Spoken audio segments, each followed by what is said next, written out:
Estamos en la serie o en la miniserie No te quedes en el desierto. Y con este título, nosotros lo que queremos es describir y enseñar cómo ese pueblo judío que salió de la esclavitud de Egipto no entró a la tierra prometida. Dios se la había prometido de manera condicional. Yo les doy esa tierra a ustedes, pero deben hacer esto y esto. Lo que Dios le estaba dando como condiciones no eran cargas, eran regulaciones para que ellos pudieran disfrutar mejor lo que el Señor ya le había dado. También tenían que esforzarse, no para servir a un amo opresor y tirano como eran los egipcios, sino para glorificar a Dios por medio de lo que ellos tenían que hacer. La motivación del trabajo de la esclavitud era complacer al amo. No había excelencia, no había pasión, simplemente cumplir con lo que el tirano decía. Ahora ellos deben trabajar para glorificar a Dios, deben trabajar de manera apasionada, deben trabajar con excelencia. ¿Por qué? Porque eso iba a contribuir a su calidad de vida y había recompensas. O sea que hay una serie de dinámicas que el desierto iba a servir como plataforma para que ellos se adecuaran a eso. Mientras que en la esclavitud simplemente era trabajo, aquí tenían que trabajar en el desierto, pero como parte de los condicionantes que Dios estaba poniendo para el propio beneficio de ellos. Ya nosotros sabemos la historia, este pueblo nunca entendió eso, nunca entendió el desierto, murieron en el desierto. Por eso es la exhortación a que nosotros no muramos en el desierto. Y en mi vida yo he visto personas que voy a decir que son creyentes, pero se conformaron con lo básico y murieron en el desierto. Pasaron por este mundo sin afectar en nada su mundo, viviendo en las mismas condiciones mínimas, simplemente porque no entendieron las distintas situaciones que pasaron para poder crecer y glorificar al Señor. Hasta ahora nosotros hemos visto que cuando Dios lo saca del desierto, Dios le evidencia, le muestra las 6 necesidades básicas que el ser humano necesita para vivir. Le dio libertad, y eso lo vemos en Deuteronomio capítulo 8, que es el capítulo que estamos analizando.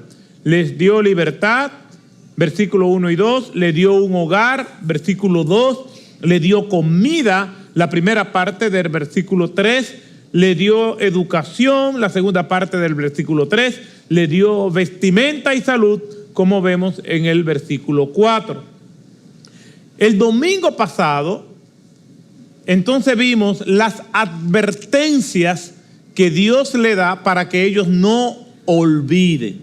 Y uno de los problemas serios que tenemos los seres humanos es que tenemos la tendencia de olvidar. Y eso se ve a diario. Una persona se muestra fiel, íntegra, nos trata bien durante toda la vida, pero un día hace algo que a nosotros no nos gusta y ya nosotros lo sentenciamos, porque nosotros no juzgamos a las personas por su trayectoria, lo juzgamos por una acción. Y lo mismo sucede con Dios. Estamos muy bien con Dios mientras Dios nos está bendiciendo. En el momento en que Dios nos conduce por ciertos desiertos, ahí reaccionamos en contra de Dios. Por eso el Señor a este pueblo les da también 3 advertencias para que no olviden lo que Él ha hecho. Y entre esas advertencias, la primera que vimos es no olvidar de guardar la palabra de Dios. Ese es en el versículo 11. Y ciertamente la palabra de Dios es nuestra guía y tenemos que leer nuestra Biblia diariamente. Nosotros los cristianos practicamos lo que es el devocional, y el devocional es el tiempo donde nosotros vamos a la palabra de Dios, la leemos, meditamos en ella.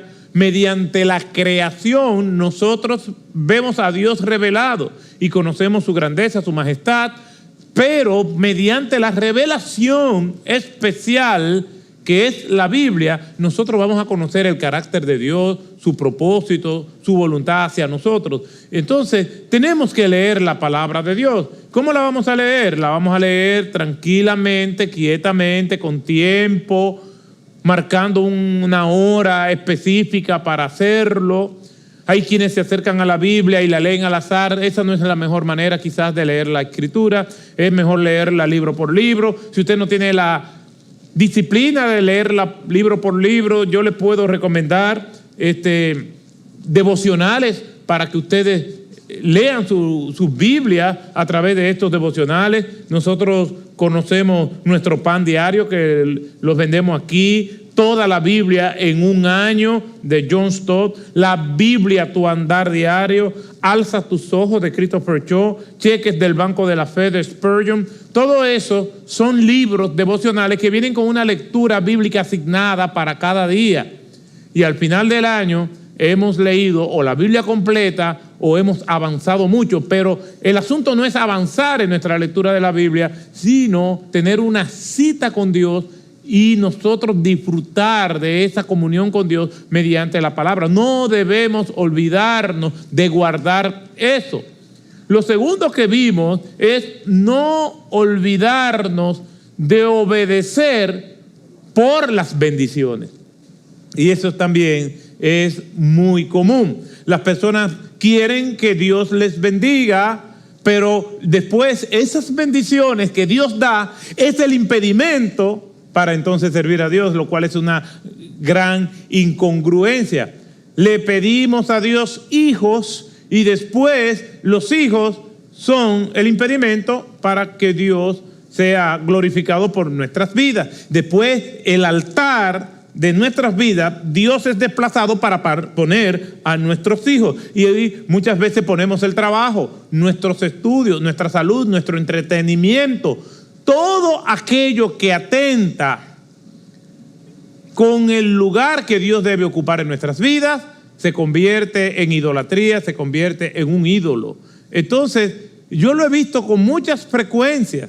Personas sustituyen las bendiciones que Dios da por Dios, que fue quien la dio. Y el Señor le dice a su pueblo precisamente eso.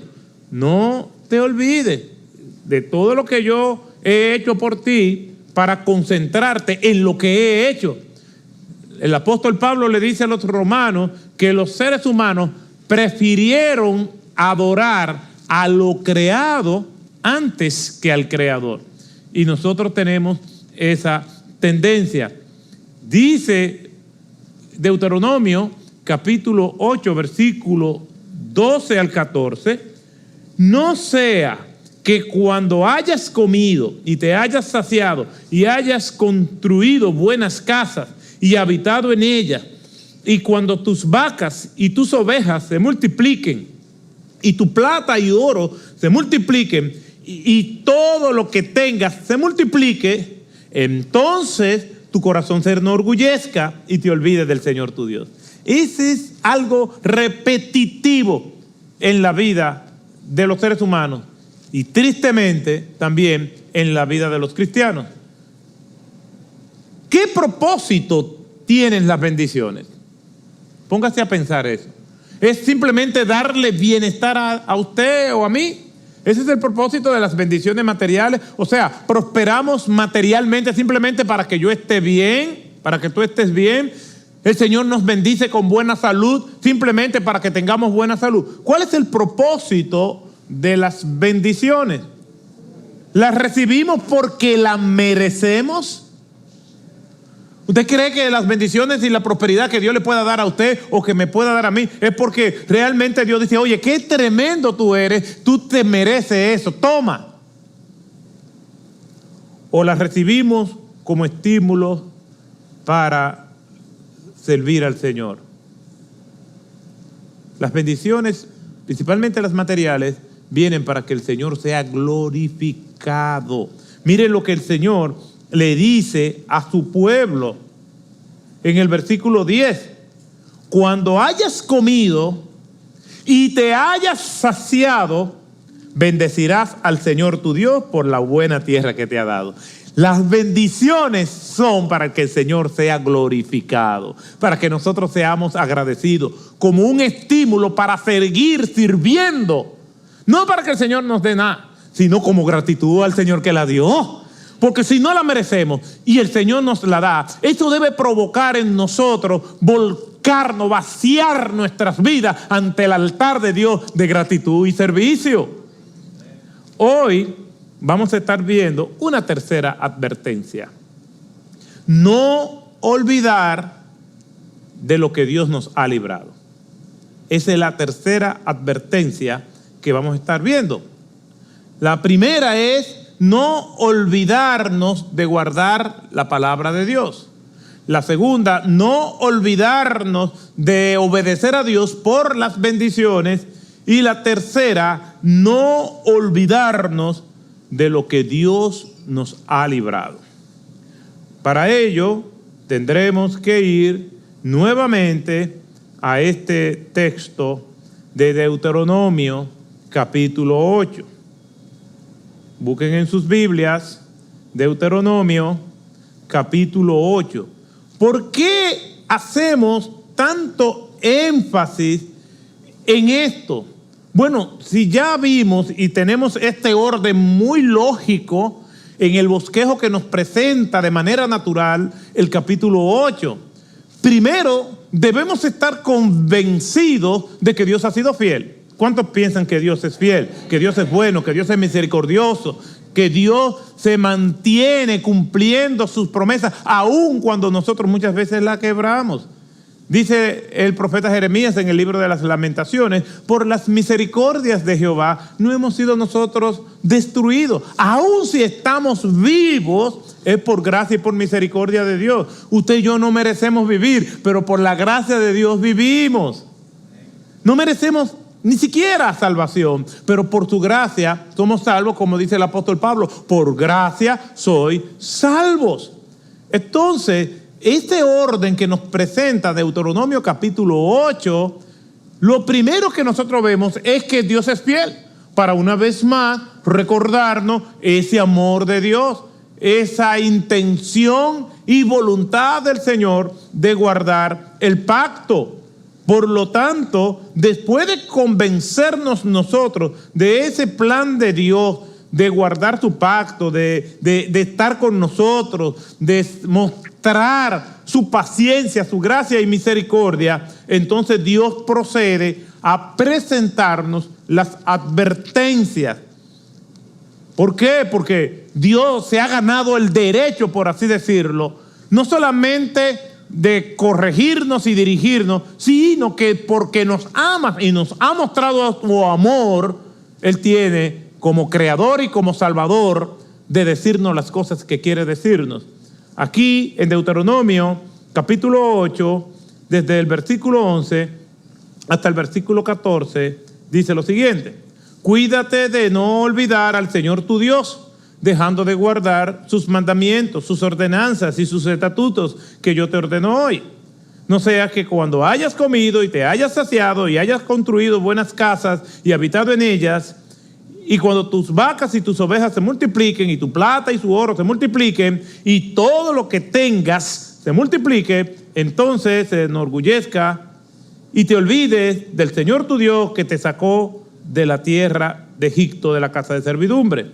Los versículos 15 al 17, entonces nos confirman el peligro que nosotros tenemos de olvidar, no solamente de guardar su palabra, no solamente de cambiar las bendiciones por la obediencia, sino de no recordar de lo que el Señor nos ha librado.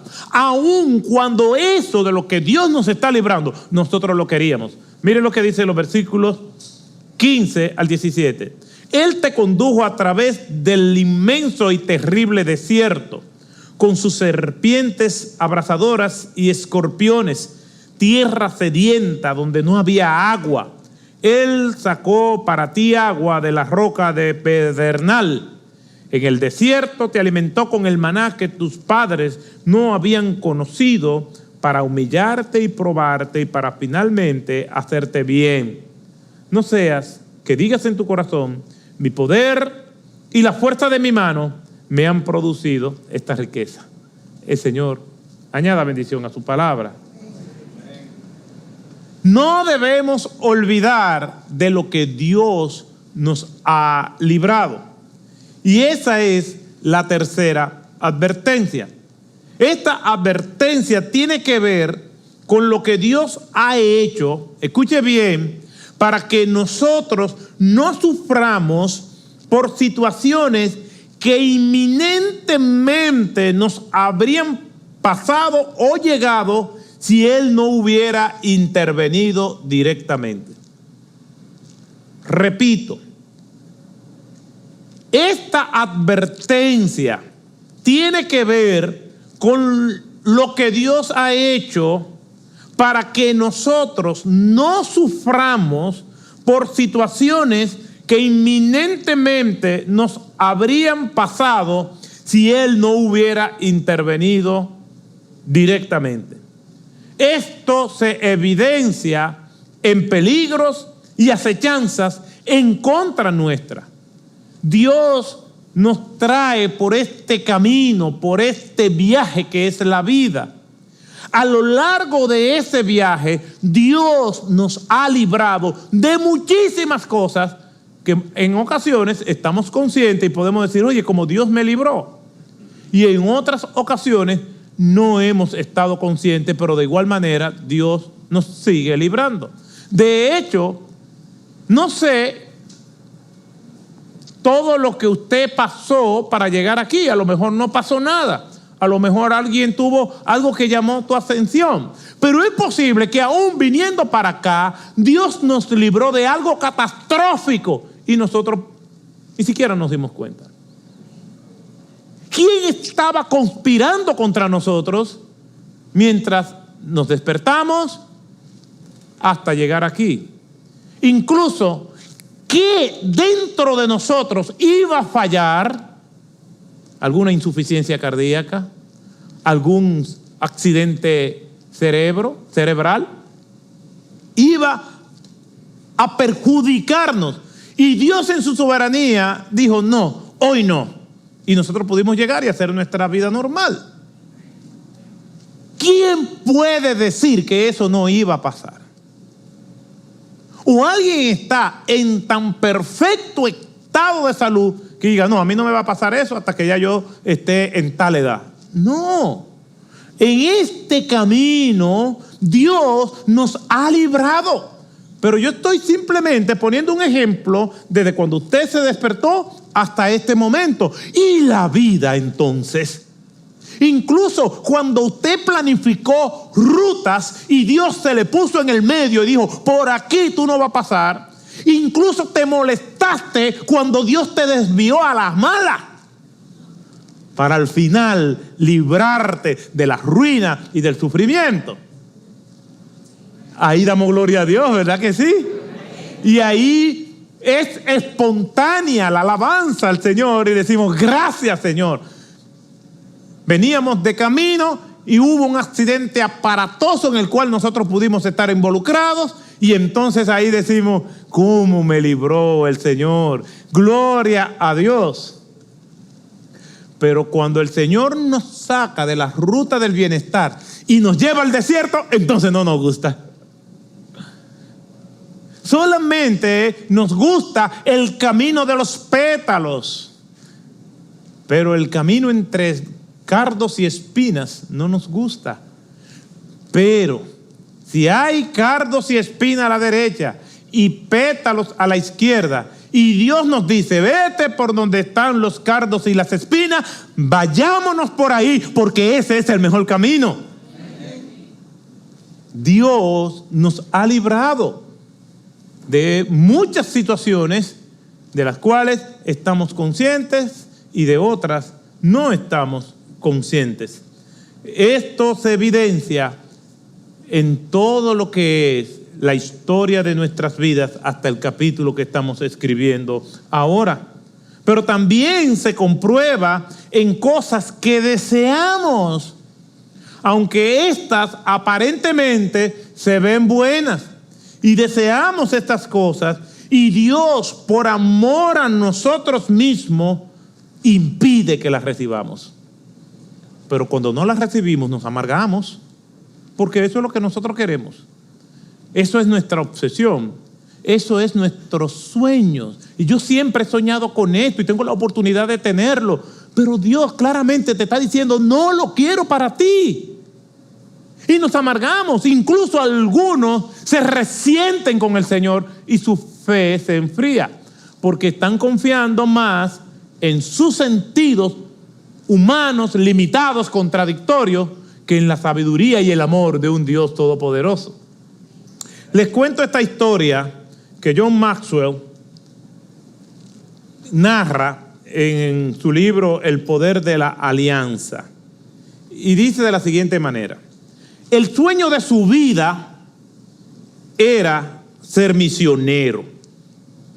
Y parecía como si finalmente se fuera a hacer realidad.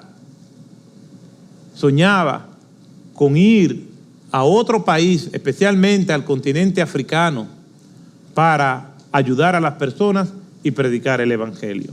Sentado en la oficina de la agencia misionera, el nervioso joven le aseguró al entrevistador que él y su esposa estaban decididos a trabajar duro, administrar sus recursos como buenos mayordomos y procurar que se proclamara a Cristo al mayor número de personas posible. No importa el sacrificio, no importa el costo.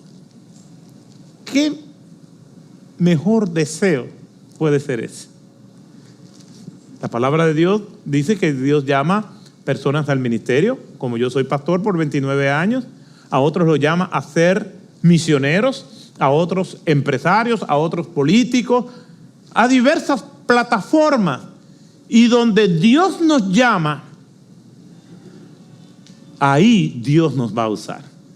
Entonces, una persona que quiera ser misionero, caramba, qué labor tan noble.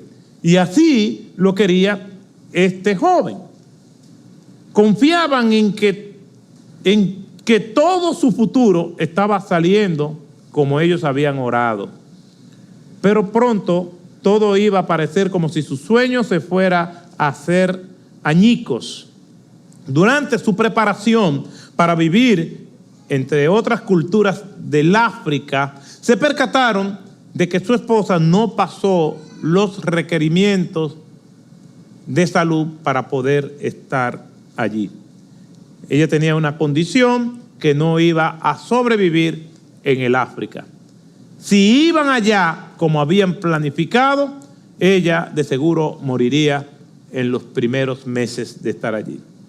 Confuso y destrozado emocionalmente, este joven fue a trabajar con su padre, que era dentista y que tenía un pequeño negocio colateral para producir vino sin fermentar. Al envejecer, el joven se hizo cargo de este negocio secundario como para mantener una tradición familiar. Un día se le ocurrió que tal vez podría tocar al mundo para Cristo. Su sueño de ser misionero no lo había abandonado. Lo único que Dios comenzaba a mostrarle una manera diferente de hacerlo. Trabajaría duro, sería un buen mayordomo de sus recursos y procuraría que por medio de esa actividad económica el mensaje del evangelio siguiera hasta donde él no podía llegar. Mandaría y mantendría sus recursos disponibles para la gloria de Cristo y mantendría su promesa sosteniendo financieramente a otros que podían ir al extranjero como misioneros. Trabajó duro y con el tiempo logró desarrollar la empresa líder en el mercado. ¿Cómo se llamaba? Welch. Hoy estos productos Welch se venden en todas partes del mundo, aportando millonarias sumas a misioneros alrededor del mundo. Dios cerró una puerta, pero abrió otra. Dios nos libra del mal y nosotros tenemos que orar al Señor para que nos libre del mal. En el Padre Nuestro, nuestro Señor Jesucristo nos modela la oración diciendo: no nos dejes caer en tentación, mas líbranos del mal. Yo siempre oro esa parte. Medito en el Padre Nuestro completo, pero siempre le digo al Señor: no me dejes caer en tentación y líbrame del mal. El Señor al pueblo hebreo lo libró del mal. El desierto es un lugar de preparación, es una escala, y a su paso por el desierto, algunos males que no estaban previstos quisieron conspirar contra los hijos de Dios, y Dios los libró. Digo que algunos males que no estaban previstos. ¿Por qué? Porque ellos pasaron cierta aflicción, pero esa aflicción fue una aflicción programada por Dios para que ellos moldearan su carácter a lo que Dios quería. ¿De cuántas cosas te ha librado el Señor? Haz memoria. ¿De cuántas cosas te ha librado el Señor? ¿De cuántas cosas en esta última semana que eran malas te ha librado el Señor? Yo estaba en Santiago y en el vehículo en que íbamos un hermano de esta iglesia y yo, se metió en un hoyo. Y seguimos. Después, cuando vimos el estado en que estaban los dos neumáticos del lado derecho y los aros rotos, pero el primero cayó en el hoyo profundo y pudimos tener un accidente aparatoso. Sin embargo, Dios nos libró. No pasó nada, estoy aquí, pero Dios nos libró. ¿Por qué? Porque Él no quiso que pasara. Pero si hubiera pasado algo, también Dios tenía control y tenía un propósito. Lo que pasa es que solamente nos gusta cuando no tenemos aflicción. Ese es el camino que nos gusta, el donde no hay sufrimiento, el donde hay aflicción. Sin embargo, ese camino del bienestar, de las bendiciones, de la prosperidad, puede llevarnos a nosotros a olvidarnos del Señor y a sustituir las bendiciones por la obediencia. Y Dios quiere que nosotros no hagamos eso. Y nos ha librado de mal. ¿Puede identificar algunas de esas cosas que Dios te ha librado en la última semana? ¿Cree que esas son las únicas de las cuales te ha librado el Señor? Mire lo que dice el Salmo 103, versículo 1 y 2. Bendice alma mía a Jehová, y bendiga todo mi ser su santo nombre. Bendice alma mía a Jehová, y no te olvides de ninguno de sus beneficios. Ahora, ¿qué beneficio le había dado Dios al pueblo hebreo, aun cuando lo estaba conduciendo por el desierto? Versículos 15 y 17 de Deuteronomio capítulo 8. Él te condujo a través del inmenso y terrible desierto, con sus serpientes abrasadoras y escorpiones, tierra sedienta donde no había agua. Él sacó agua para ti de la roca pedernal. En el desierto te alimentó con el maná que tus padres no habían conocido, para humillarte y probarte, y para finalmente hacerte bien. No seas que digas en tu corazón: mi poder y la fuerza de mi mano me han producido esta riqueza. Dios lo llevó por el desierto, los libró de muchísimas situaciones Pero no todo el viaje fue de placer. No era un viaje de placer, era un viaje de entrenamiento. Era un viaje de sacrificio, como dice el Señor, para humillarte y probarte, para matarte el ego, para que el ego se pusiera en su sitio, porque somos orgullosos por naturaleza, y para ser humildes tenemos que ser intencional en la humildad. Para dar tenemos que ser intencional en el dar. Para perdonar tenemos que ser intencional, porque nuestra naturaleza es el egoísmo, el rencor. Eso sale de manera espontánea. Todo lo bueno que nosotros hacemos tenemos que hacerlo de manera intencional, porque lo que sale espontáneo es nuestro pecado. Usted nunca va a ver a un niño o a un padre decir: este niño, todo lo que ve, no quiere nada de eso. O este niño siempre dice la verdad. O este niño se come de manera espontánea todo lo que le dan. No, nosotros tenemos que entrenar a nuestros hijos, y todos los que somos padres lo sabemos, es para conducirlo a que lo que nosotros entendemos que es correcto. Y tenemos que ponernos fuertes. ¿Por qué? Porque esa es la naturaleza. En maldad he sido formado y en pecado me concibió mi madre. Y Dios le está diciendo aquí: ustedes tenían una forma de vivir en un régimen totalitario, opresor, tiránico, donde la meta era la supervivencia. Ahora las reglas del juego cambian. Ahora no es sálvese quien pueda, ahora es buscar el bien común, glorificarme, obedecer. Y eso ellos tenían que aprenderlo. Y el desierto era para eso. No sea que después tú digas que todo esto lo lograste por ti mismo.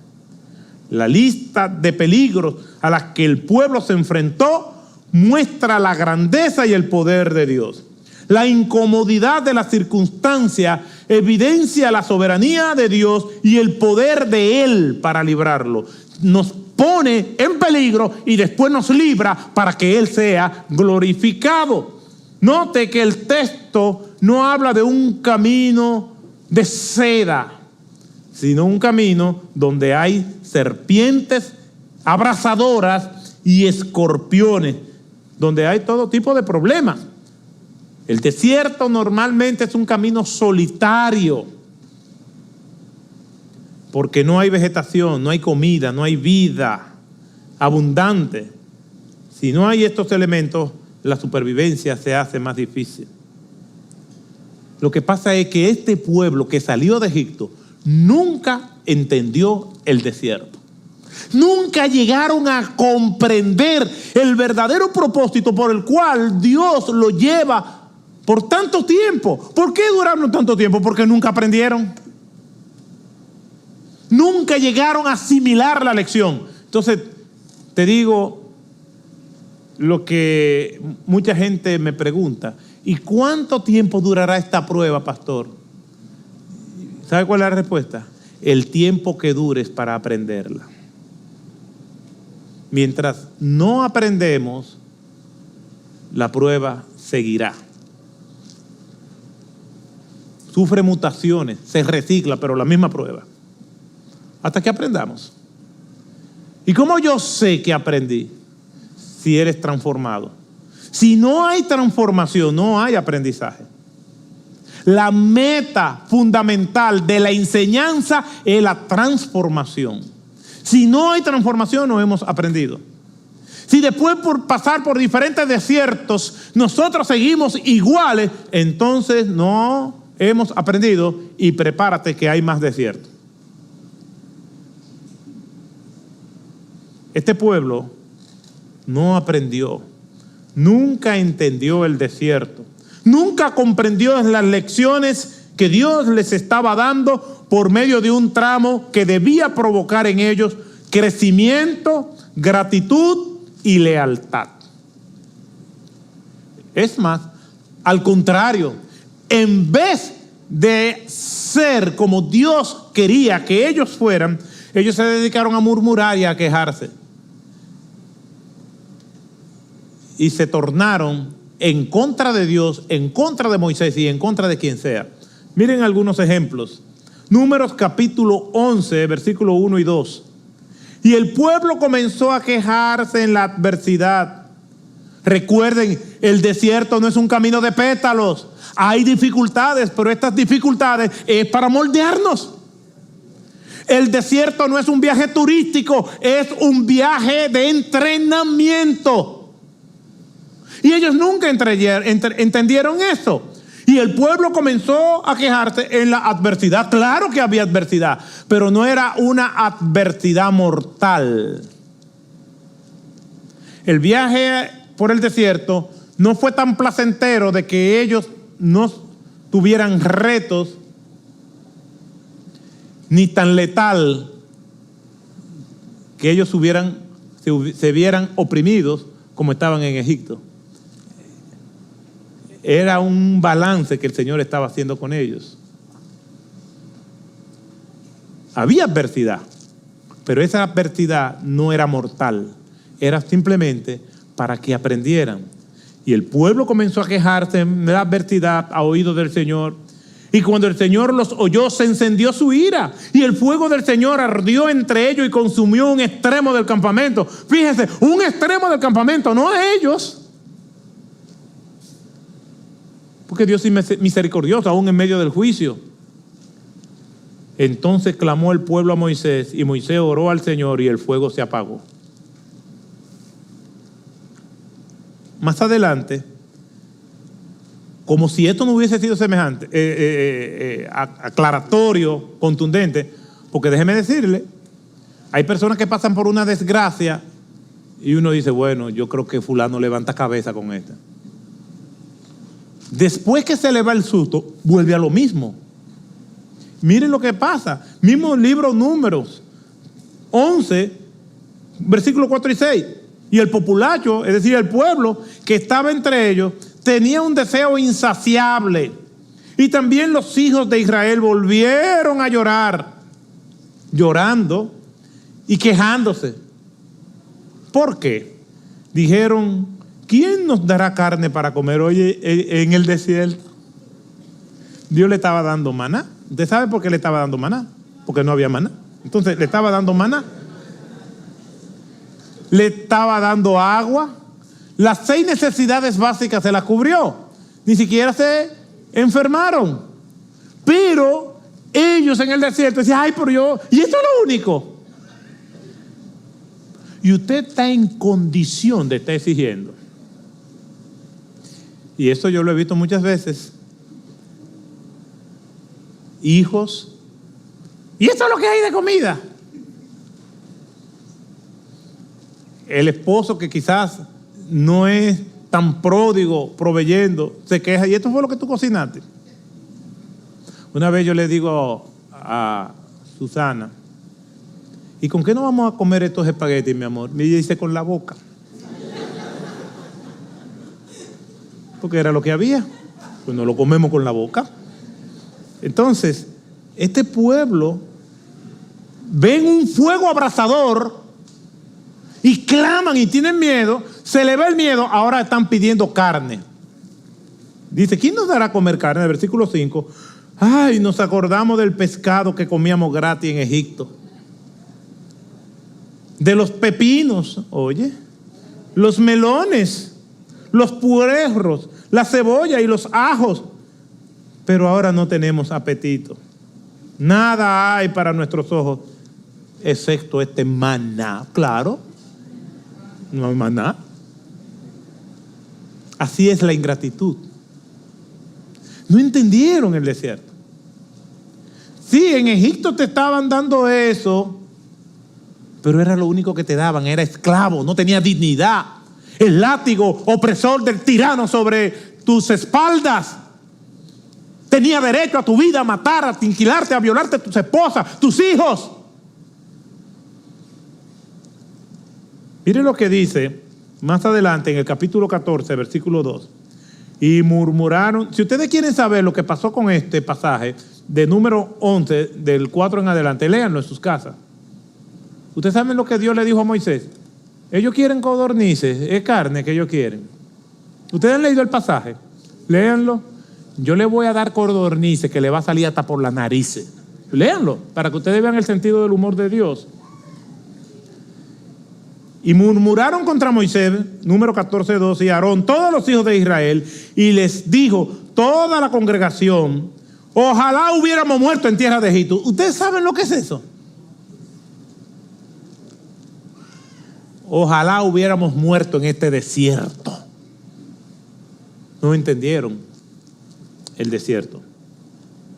Versículo 27 de Deuteronomio capítulo 1. Y murmurasteis en vuestras tiendas diciendo, ¿por qué el Señor nos aborrece? Nos ha sacado de la tierra de Egipto para entregarnos en manos de los amorreos y destruirnos. Siempre ellos estaban buscando algo.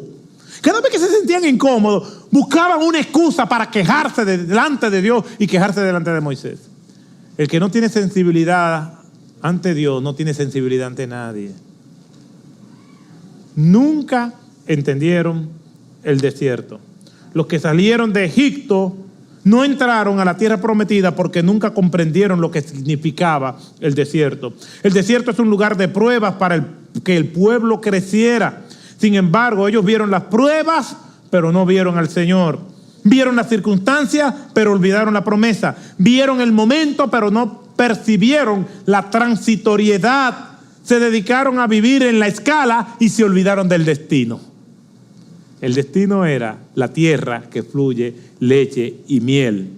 A pesar de que el Señor se los dijo tantas veces, su sustento y su respaldo fueron evidentes, pero ellos se olvidaron de eso para acatar las órdenes de sus caprichosos corazones. Entonces, este versículo 29 de Deuteronomio capítulo 1 es sumamente claro. Y a partir de ahí el Señor le dice, entonces yo les dije, no aterréis ni tengáis miedo. El Señor vuestro Dios va delante de vosotros. Él peleará por vosotros, así como lo hizo delante de vuestros ojos en Egipto y en el desierto, donde has visto cómo el Señor tu Dios te ha llevado. El Señor veía los temores, la incomprensión, la impaciencia, la falta de fe, y volvía con paciencia y se los recordaba. No tengan miedo, tengan paciencia. Yo soy fiel, yo los voy a cuidar. Si yo los saqué de Egipto, los voy a llevar a la tierra prometida.